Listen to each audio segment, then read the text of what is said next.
নমস্কাৰ free learning চেনেলটোলৈ আপোনালোকক স্বাগতম জনাইছো।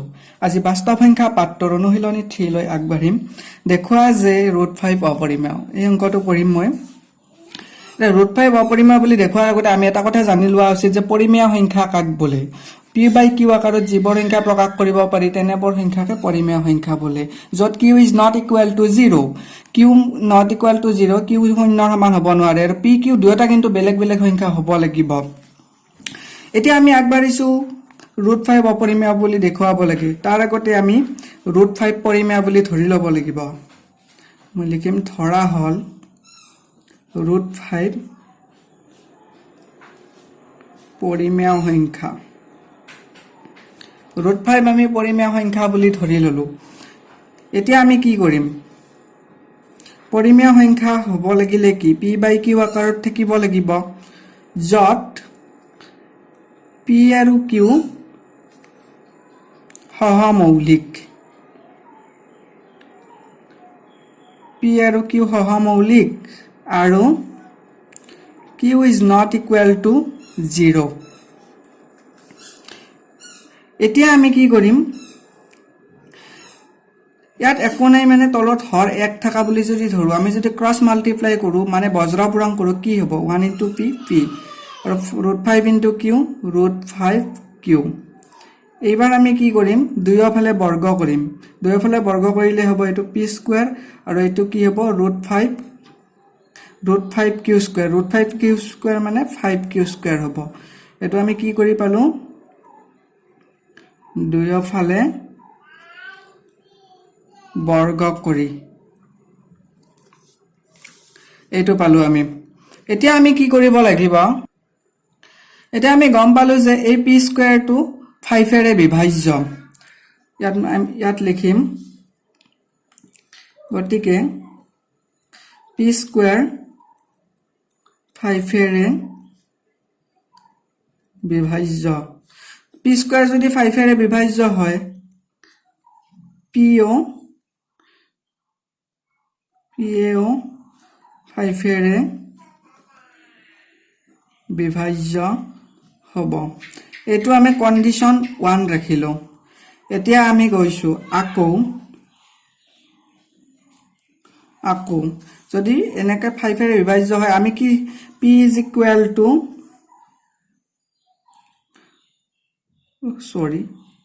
p is equal to 5 r ধৰিম।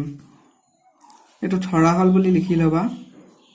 ধৰা হল p is equal to 5r। যদি p is equal to আমি 5r ধৰিলো, মানে ইয়াত যি √5 দেখিছা এইটো 5 ধৰিবা আৰু r ধৰিবা।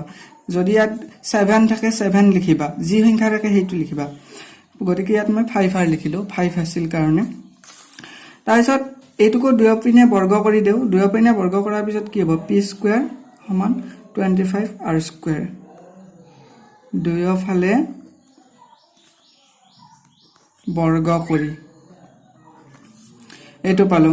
এতিয়া আমি 1 implies 1 নম্বৰৰ পৰা 1 নম্বৰত যদি আমি p স্কয়াৰৰ মান 25r স্কয়াৰ বহাই দিও কি পাম?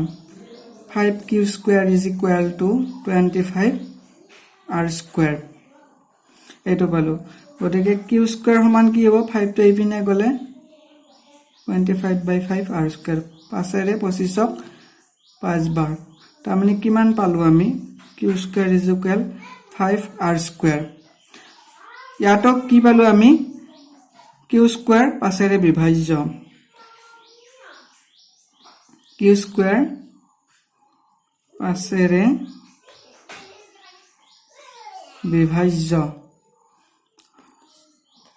গতিকে q ও 5 এৰে বিভাজ্য হ'ব। যিহেতু p আৰু q দুয়োটা 5 এৰে বিভাজ্য, যেহেতু কিন্তু আমি কৈছিলো যে পি আৰু কিউ সহমৌলিক যদি পি আৰু কিউ সহমৌলিক তেনেহলে পি আৰু কিউ পাছেৰে হৰণ যাব নোৱাৰে বিভাজ্য হ'ব নোৱাৰে কাৰণ পি আৰু কিউৰ উৎপাদক 5 হ'ব নোৱাৰে তেনেহলে এই যেটো আমি ধাৰ্য কৰি লৈছিলো সেই ধাৰ্যটো বিৰোধ কৰিলে গতিকে যেটো আমি অসম্ভৱ যেটো সম্ভৱ নহয় যেটো অসম্ভৱ গতিকে আমি এটা সিদ্ধান্ত উপনীত হ'ব পাৰো যে √5 টো অপৰিমেয় এতেকে √5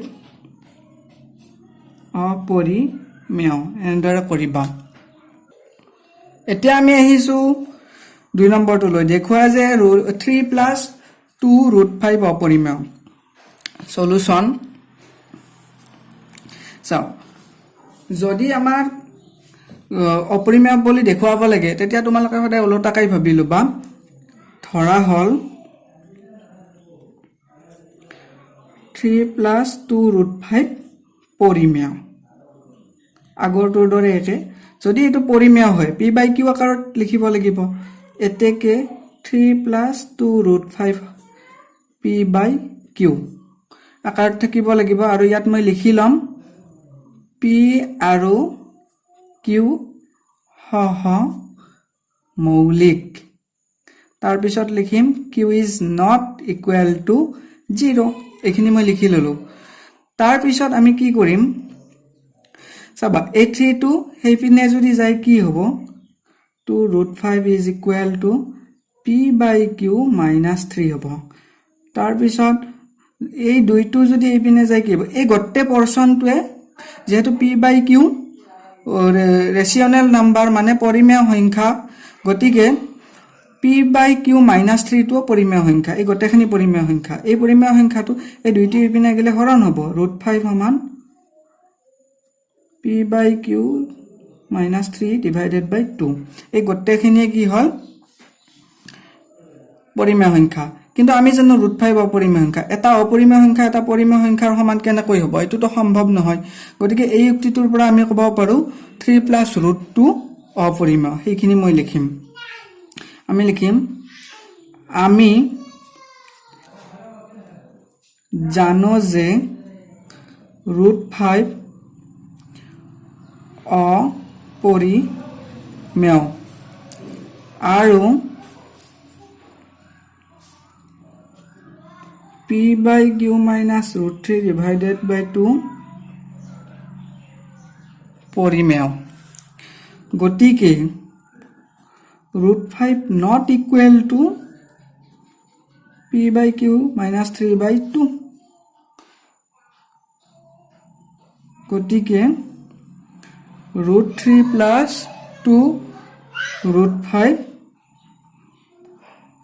অপৰিমেয় এটো দেখুৱা হল এন্ডৰে আমি লিখিব পাৰো এতিয়া আমি আহিছো 3 নম্বৰটো লৈ দেখুৱা যে তলৰ সংখ্যাবোৰ অপৰিমেয় হে একে নিয়ম অপৰিমেয় বুলি ধৰিব দিলে সদায় কি কৰিবা সংখ্যাটোক পৰিমেয় বুলি ধৰি লবা ধৰা হল 1/√2 পৰিমেয় সংখ্যা যদি পৰিমেয় বুলি ধৰি লওঁ তেতিয়া আমি কি লিখিম গতিকে 1/√2 সমান p/q কাৰণ পৰিমেয় সংখ্যাবিলাক p/q আকাৰত থাকে আৰু q is not equal to 0 তেনে এইটোক যদি আমি ৰেচিপ্ৰকেল কৰি দেও উলটাই দেও তেতিয়া কি হ'ব √2 সমান q/p হ'ব q/p টো কি পৰিমেয় কিন্তু √2 কি অপৰিমেয় গতিকে অপৰিমেয় অংশ এটা পৰিমেয় অংশ এটাৰ সমান কেনেকৈ হ'ব এটোটো সম্ভৱ নহয় আমি জানো যে √2 অপৰিমেয় কিন্তু q/p পৰিমেয় যদি q/p পৰিমেয় √2 যদি অপৰিমেয় এই অংশটো সমান হ'ব নোৱাৰে এতেকে √2 is not equal to q/p গতিকে 1/√2 অপৰিমেয় তাৰ পিছত আহিলো 2 নম্বৰটো লৈ 2 নম্বৰটো কি দিছে 7√5 একেটা কামে একেবাৰে সহজ ধৰা হল 7√5 পৰিমেয় সংখ্যা বুলি প্ৰথম ধৰি ললা তাৰ পিছত লিখিলা 7√5 সমান p/q আৰু ইয়াত লিখিবা q not equal to 0 তাৰ পিছত এইবাৰ লিখিবা 7 টো এইপিনে আনিবা √5 টো ৰৈ গল অপৰিমেয় অংশখিনি ৰৈ গল 7 টো পূৰণ হৈ আছে এইপিনে গলে হৰণ p/q divided by 7 এই গোটে অংশখিনিয়ে পৰিমেয় আৰু এইখিনি অপৰিমেয় আমি লিখিম আমি জানো যে √5 অপৰিমেয় কিন্তু p/q by 7